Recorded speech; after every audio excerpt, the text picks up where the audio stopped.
March 24. From Deuteronomy, chapter 2. Then we turned around and headed back across the wilderness toward the Red Sea, just as the Lord had instructed me. And we wandered around in the region of Mount Seir for a long time. Then at last the Lord said to me, "You have been wandering around in this hill country long enough. Turn to the north. Give these orders to the people. You will pass through the country belonging to your relatives the Edomites, the descendants of Esau, who live in Seir. The Edomites will feel threatened, so be careful. Do not bother them, for I have given them all the hill country around Mount Seir as their property, and I will not give you even 1 square foot of their land. If you need food to eat or water to drink, pay them for it. For the Lord your God has blessed you in everything you have done. He has watched your every step through this great wilderness. During these 40 years the Lord your God has been with you, and you have lacked nothing." So we bypassed the territory of our relatives, the descendants of Esau, who live in Seir. We avoided the road through the Arabah valley that comes up from Elath and Ezion-Geber. Then, as we turned north along the desert route through Moab, the Lord warned us, "Do not bother the Moabites, the descendants of Lot, or start a war with them. I have given them Ar as their property, and I will not give you any of their land." A race of giants called the Emites had once lived in the area of Ar. They were as strong and numerous and tall as the Anakites, another race of giants. Both the Emites and the Anakites are also known as the Rephaites, though the Moabites called them Emites. In earlier times, the Horites had lived in Seir, but they were driven out and displaced by the descendants of Esau, just as Israel drove out the people of Canaan when the Lord gave Israel their land. Moses continued, "Then the Lord said to us, 'Get moving, cross the Zered brook.' So we crossed the brook. 38 years passed from the time we first left Kadesh Barnea until we finally crossed the Zered brook. By then all the men old enough to fight in battle had died in the wilderness, as the Lord had vowed would happen. The Lord struck them down until they had all been eliminated from the community. When all the men of fighting age had died, the Lord said to me, 'Today you will cross the border of Moab at Ar, and enter the land of the Ammonites, the descendants of Lot. But do not bother them or start a war with them. I have given the land of Ammon to them as their property, and I will not give you any of their land.'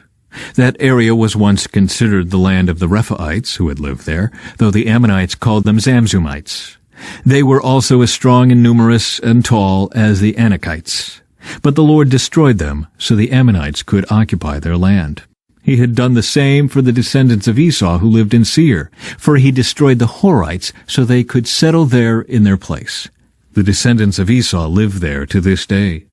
A similar thing happened when the Caphtorites from Crete invaded and destroyed the Avites, who had lived in villages in the area of Gaza. Moses continued, "Then the Lord said, 'Now get moving, cross the Arnon Gorge. Look, I will hand over to you Sihon the Amorite, king of Heshbon, and I will give you his land. Attack him and begin to occupy the land. Beginning today, I will make people throughout the earth terrified because of you. When they hear reports about you, they will tremble with dread and fear.'" Victory over Sihon of Heshbon.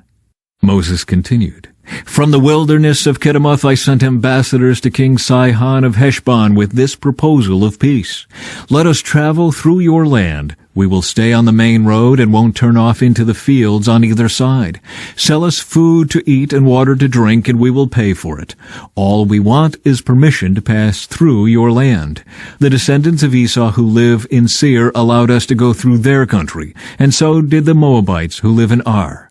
Let us pass through until we cross the Jordan into the land the Lord our God is giving us."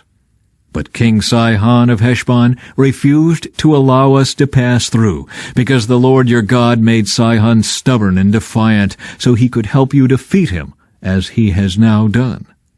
Then the Lord said to me, "Look, I have begun to hand King Sihon and his land over to you. Begin now to conquer and occupy his land."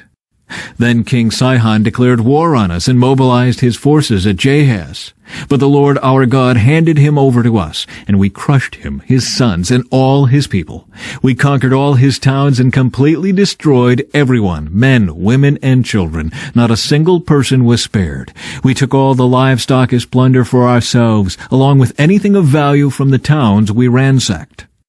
The Lord our God also helped us conquer Aror on the edge of the Arnon Gorge, and the town in the gorge, and the whole area as far as Gilead. No town had walls too strong for us. However, we avoided the land of the Ammonites all along the Jabbok River and the towns in the hill country, all the places the Lord our God had commanded us to leave alone. Next we turned and headed for the land of Bashan, where King Og and his entire army attacked us at Edrei. But the Lord told me, "Do not be afraid of him, for I have given you victory over Og and his entire army, and I will give you all his land. Treat him just as you treated King Sihon of the Amorites, who ruled in Heshbon." So the Lord our God handed King Og and all his people over to us, and we killed them all. Not a single person survived. We conquered all 60 of his towns, the entire Argob region in his kingdom of Bashan. Not a single town escaped our conquest. These towns were all fortified with high walls and barred gates. We also took many unwalled villages at the same time. We completely destroyed the kingdom of Bashan, just as we had destroyed King Sihon of Heshbon.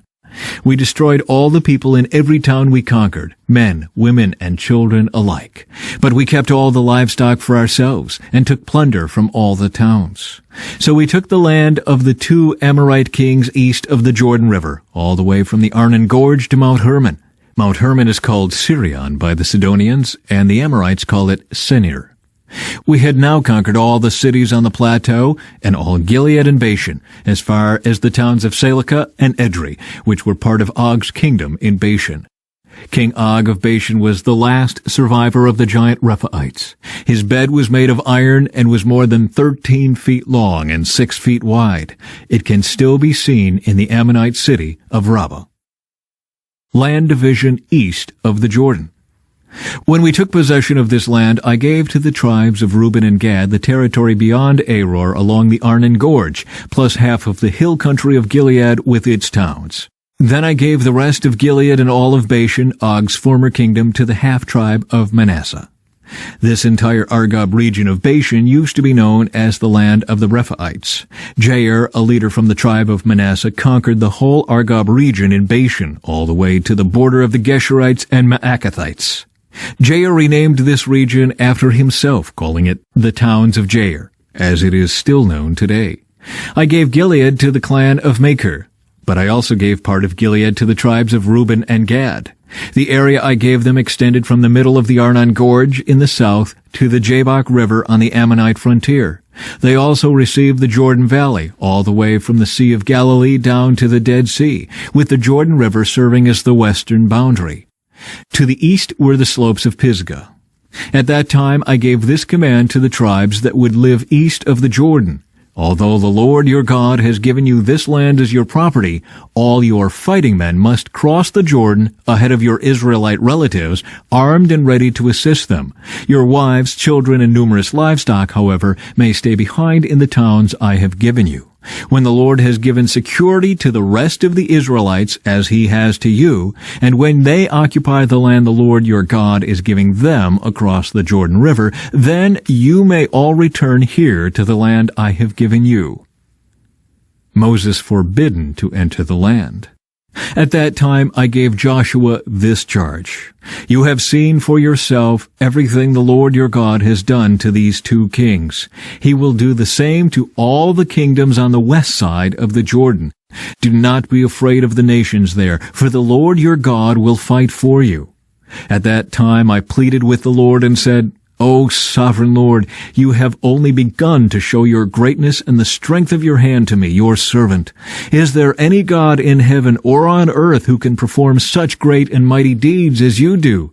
Please let me cross the Jordan to see the wonderful land on the other side, the beautiful hill country and the Lebanon mountains. But the Lord was angry with me because of you, and he would not listen to me.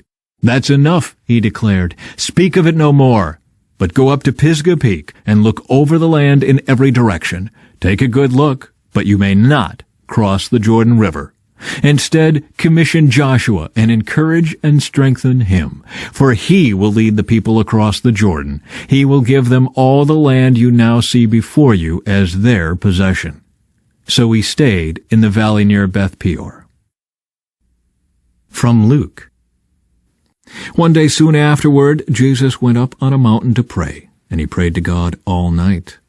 At daybreak he called together all of his disciples and chose 12 of them to be apostles.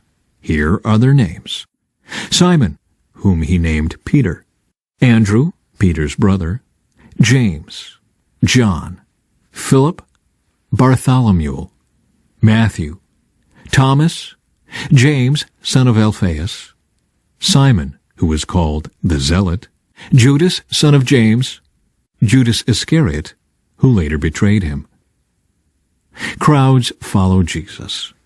When they came down from the mountain, the disciples stood with Jesus on a large level area, surrounded by many of his followers and by the crowds. There were people from all over Judea and from Jerusalem and from as far north as the seacoasts of Tyre and Sidon. They had come to hear him and to be healed of their diseases, and those troubled by evil spirits were healed. Everyone tried to touch him because healing power went out from him, and he healed everyone. The Beatitudes. Then Jesus turned to his disciples and said, "God blesses you who are poor, for the kingdom of God is yours. God blesses you who are hungry now, for you will be satisfied.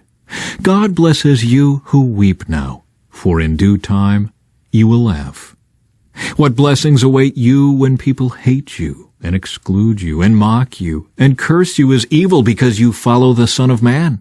When that happens, be happy, yes, leap for joy, for a great reward awaits you in heaven. And remember, their ancestors treated the ancient prophets that same way." Sorrows foretold. What sorrow awaits you who are rich, for you have your only happiness now. What sorrow awaits you who are fat and prosperous now, for a time of awful hunger awaits you. What sorrow awaits you who laugh now, for your laughing will turn to mourning and sorrow. What sorrow awaits you who are praised by the crowds, for their ancestors also praised false prophets. Love for enemies. But to you who are willing to listen, I say, love your enemies. Do good to those who hate you. Bless those who curse you. Pray for those who hurt you. If someone slaps you on one cheek, offer the other cheek also. If someone demands your coat, offer your shirt also. Give to anyone who asks, and when things are taken away from you, don't try to get them back. Do to others as you would like them to do to you. If you love only those who love you, why should you get credit for that? Even sinners love those who love them. And if you do good only to those who do good to you, why should you get credit? Even sinners do that much. And if you lend money only to those who can repay you, why should you get credit? Even sinners will lend to other sinners for a full return. Love your enemies. Do good to them. Lend to them without expecting to be repaid. Then your reward from heaven will be very great, and you will truly be acting as children of the Most High, for he is kind to those who are unthankful and wicked. You must be compassionate, just as your Father is compassionate. Do not judge others.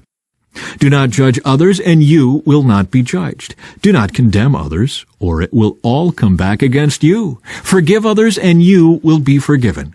Give, and you will receive. Your gift will return to you in full, pressed down, shaken together to make room for more, running over and poured into your lap.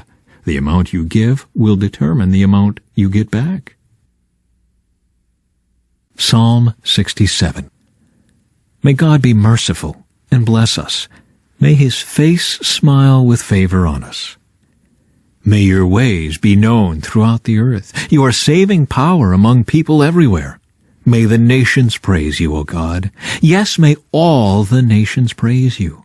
Let the whole world sing for joy, because you govern the nations with justice and guide the people of the whole world. May the nations praise you, O God. Yes, may all the nations praise you. Then the earth will yield its harvests, and God, our God, will richly bless us. Yes, God will bless us, and people all over the world will fear him. From Proverbs. If you search for good, you will find favor. But if you search for evil, it will find you.